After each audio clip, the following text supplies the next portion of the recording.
pelatihan guru penggerak. Terima kasih.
Wassalatu wassalamu ala asyrafil anbiya'i wal mursalin sayyidina Muhammadin wa ala alihi wa sahbihi ajma'in. Amma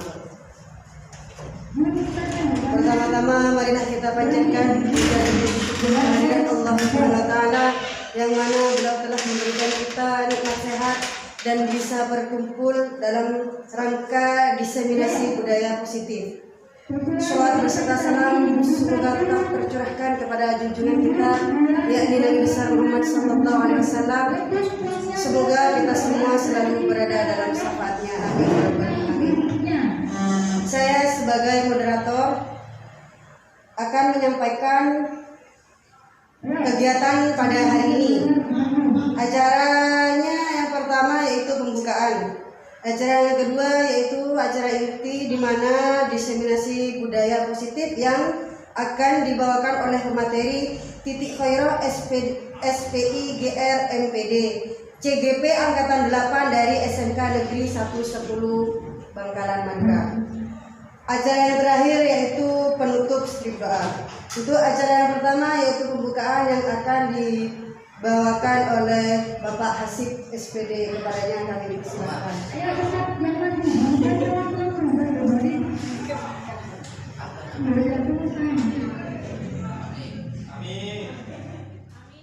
Selanjutnya yaitu pemaparan materi dari pemateri Titik Khairah SPI GR MPD. Kepadanya waktu dan tempat kami persilakan. Assalamualaikum warahmatullahi wabarakatuh. Baiklah, hari ini kita akan diskusi terkait dengan disertasi saya tentang budaya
motivasi, keyakinan kelas, kebutuhan dasar manusia, restitusi, dan lima fungsi kontrol dan segitiga restitusi.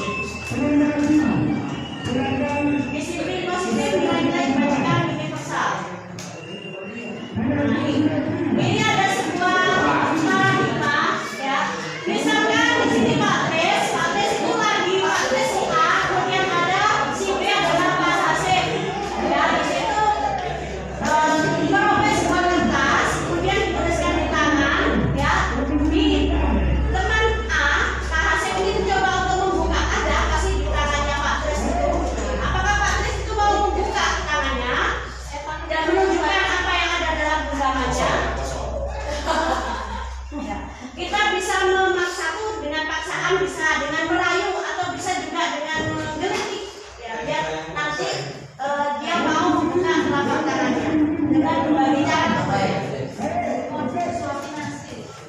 Nah, dari kesimpulan tersebut itu ada ilustrasi guru mengontrol murid. Ya, jadi kita bisa memaksa murid agar dia mau membuka tangannya dengan kewenangan kita sebagai guru. Kemudian juga bisa ilustrasi bahwa kritik dan membuat orang merasa bersalah dapat menguatkan karakter. Kemudian bisa ilustrasi bahwa semua penguatan positif efektif dapat bermanfaat, khususnya bagi orang dewasa yang memiliki hak, termasuk kita adalah guru. Nah, ini stimulasi respon.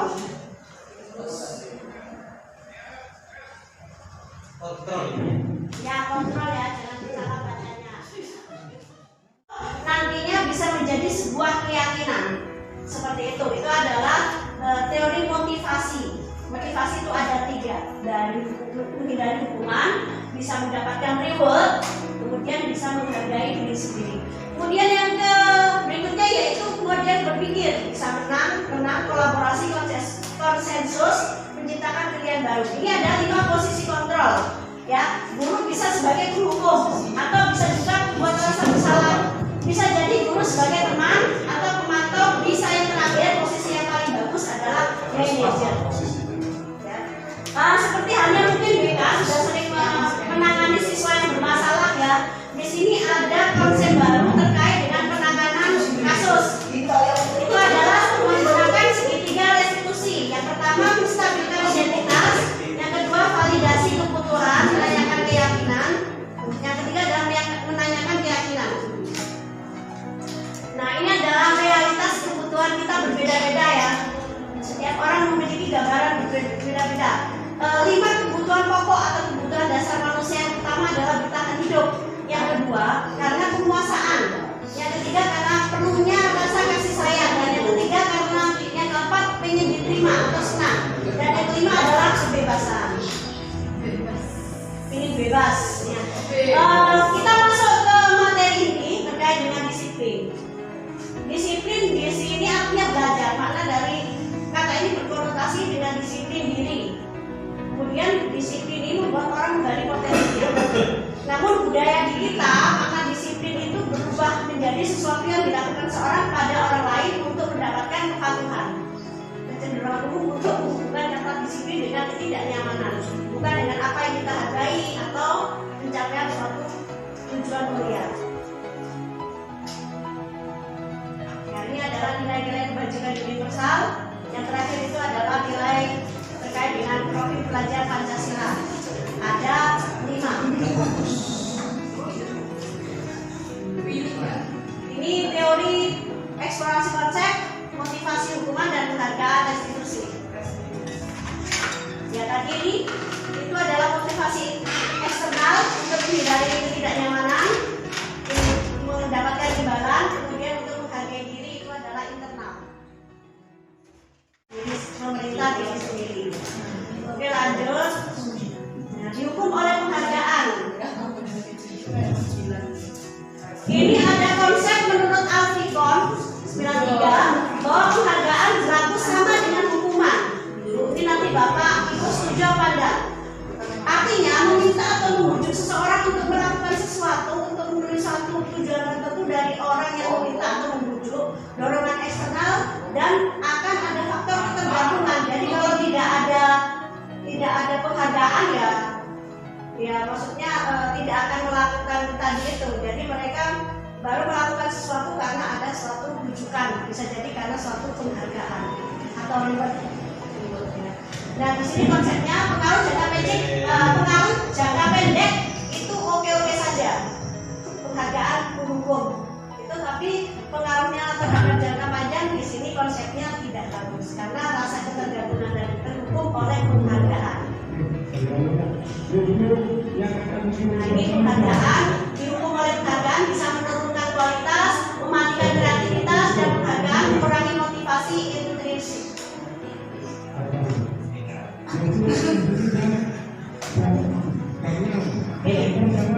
Memberi pengakuan secara khusus dibagi fokus pada proses. Lanjut ya.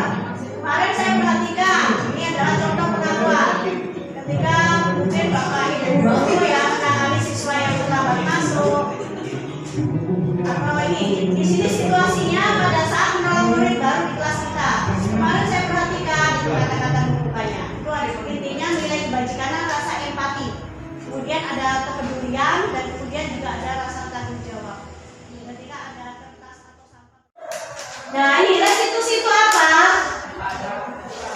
Restitusi adalah menciptakan kondisi bagi murid untuk memperbaiki kesalahan mereka. Jadi tidak hanya menghukum, tapi nanti mereka akan timbul rasa intrinsik tadi untuk memperbaiki kesalahan agar mereka memiliki karakter yang lebih kuat. Ini restitusi juga merupakan proses kolaborasi yang mengajarkan murid untuk mencari solusi kalau misalkan dia melakukan kesalahan bareng-bareng atau berjamaah. Ya, seperti itu, kesalahan juga ada berjamaah, bukan hanya sholat ya.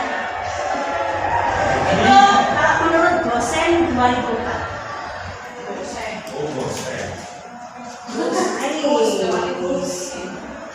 Identitas gagal, hukuman, konsekuensi atau restitusi, ya, seperti itu. Murid yang terakhir itu, murid atau anak membenci peraturan. Konsekuensinya murid atau anak menghormati peraturan. Murid atau anak menghormati diri dan orang lain. Konsekuensinya seperti itu. Ciri-cirinya apa restitusi? Ya, ini anak belajar untuk menebus kesalahan, belajar dari kesalahan. Jadi tawaran bukan paksaan.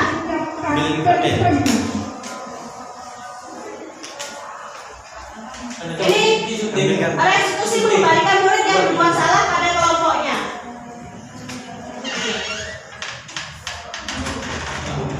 Ini contohnya, mengapa kita memiliki peraturan harus menggunakan helm bila mengendarai sepeda motor, seperti itu.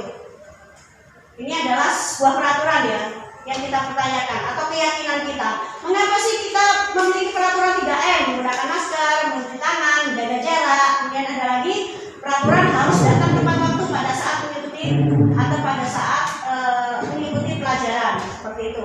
Itu mendukung definisi tadi. Nah ini jawabannya ada di sini.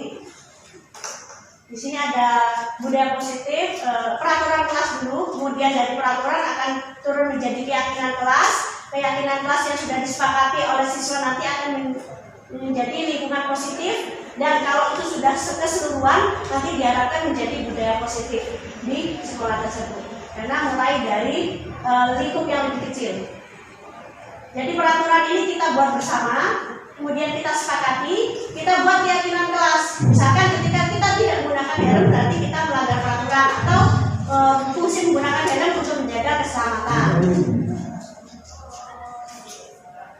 Ini adalah perbedaan mana yang keyakinan kelas, mana yang merupakan kesepakatan kelas. Dan murid saling menyayangi, dan murid belajar semangat.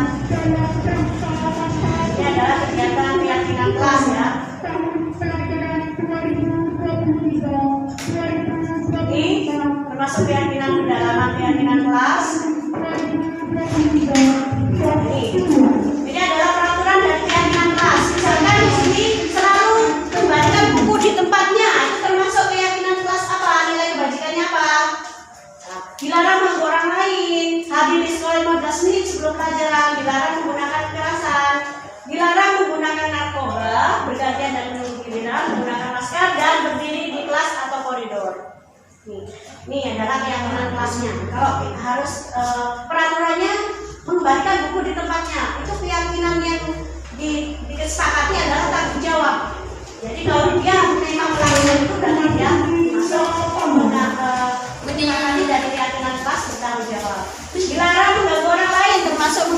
menghormati orang lain. Keselamatan menghormati orang lain. Terus berjalan di kelas atau koridor menggunakan masker termasuk kesehatan dan keselamatan.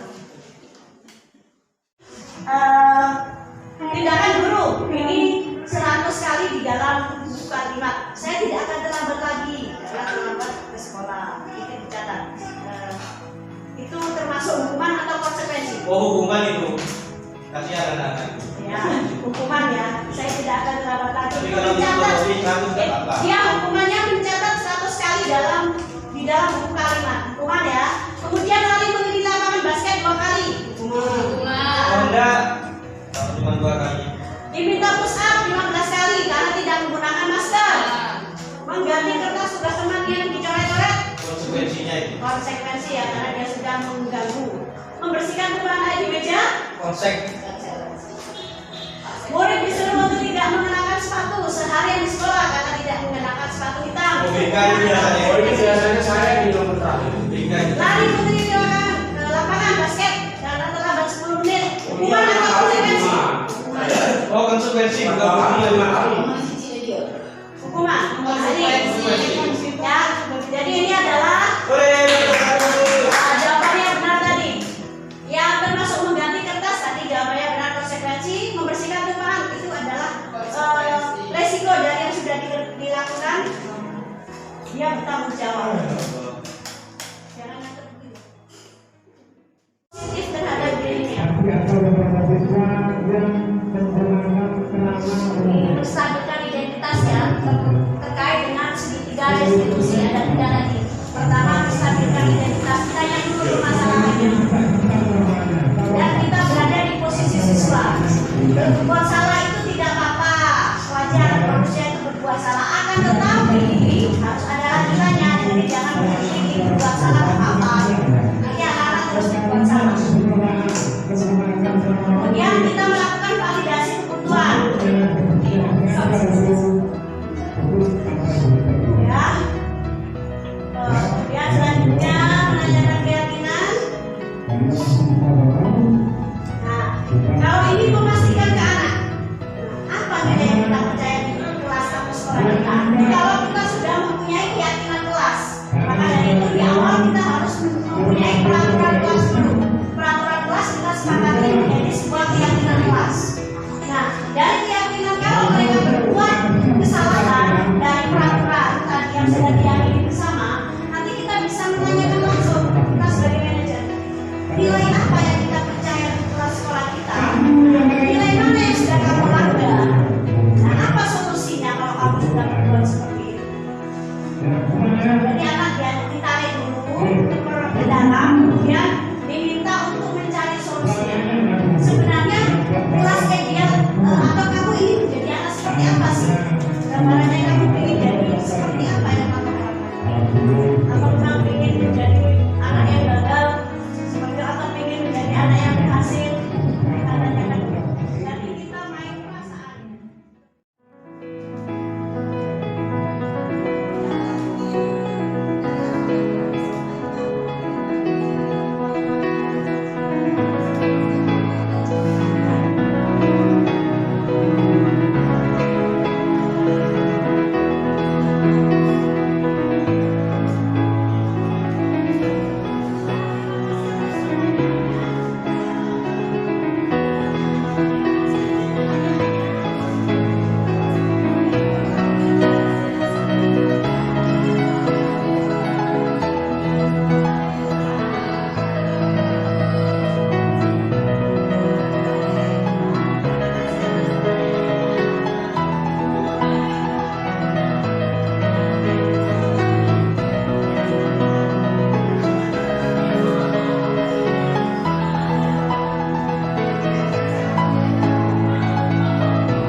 Saya rekan sejawat dari Ibu Titi Khairah SPI MPD CGP Angkatan 8 Kabupaten Bangkalan. Saya memberikan apresiasi penuh terhadap kegiatan diseminasi budaya positif di lingkungan SMK Negeri 110 yang dilakukan oleh Ibu Titi Khairah CGP Angkatan 8 dari Kabupaten Bangkalan. Hal positif yang diambil dari kegiatan tersebut adalah terciptanya budaya dan suasana lingkungan belajar yang kondusif dan menyenangkan, sehingga memberikan motivasi dan semangat belajar serta menumbuhkan profil pelajar Pancasila. Sekian dari saya, semangat untuk Ibu Titi Khairah. Assalamualaikum warahmatullahi wabarakatuh. Assalamualaikum warahmatullahi wabarakatuh. Saya Komaruzzaman dari SMKN 110, merupakan teman sejawat dari Titi Khairah SPI MPD. Saya mengapresiasi terhadap diseminasi yang sudah dilaksanakan, yaitu diseminasi budaya positif yang sudah dilaksanakan Bu Titi Khairah kepada teman-teman sejawat di SMKN 110. Bagian yang sangat menarik adalah pada bagian budaya positif dan disiplin kelas yang bisa dilaksanakan atau ditanggulangi dengan segitiga restitusi. Dan kegiatan tersebut semoga bisa dilaksanakan dengan baik dan bisa bermanfaat di SMKN 110. Terima kasih. Assalamualaikum warahmatullahi wabarakatuh. Assalamualaikum warahmatullahi wabarakatuh. Perkenalkan, nama saya Muhammad Akbar dari kelas 11 BPSM. Saya senang dengan program budaya positif tentang kedisiplinan yang bermanfaat untuk tertib dan tidak ketinggalan pelajaran. Sekian dari kami. Assalamualaikum warahmatullahi wabarakatuh. Assalamualaikum warahmatullahi wabarakatuh. Perkenalkan, nama saya Ibnu Farid, saya dari kelas 10 TBSM. Saya sangat senang diajak berdiskusi oleh Bu Titi dan saya mendapatkan pelajaran untuk kedisiplinan dan tepat waktu. Dan saya sangat menyesali dan saya tidak akan melakukannya lagi. Terima kasih. Wassalamualaikum warahmatullahi wabarakatuh.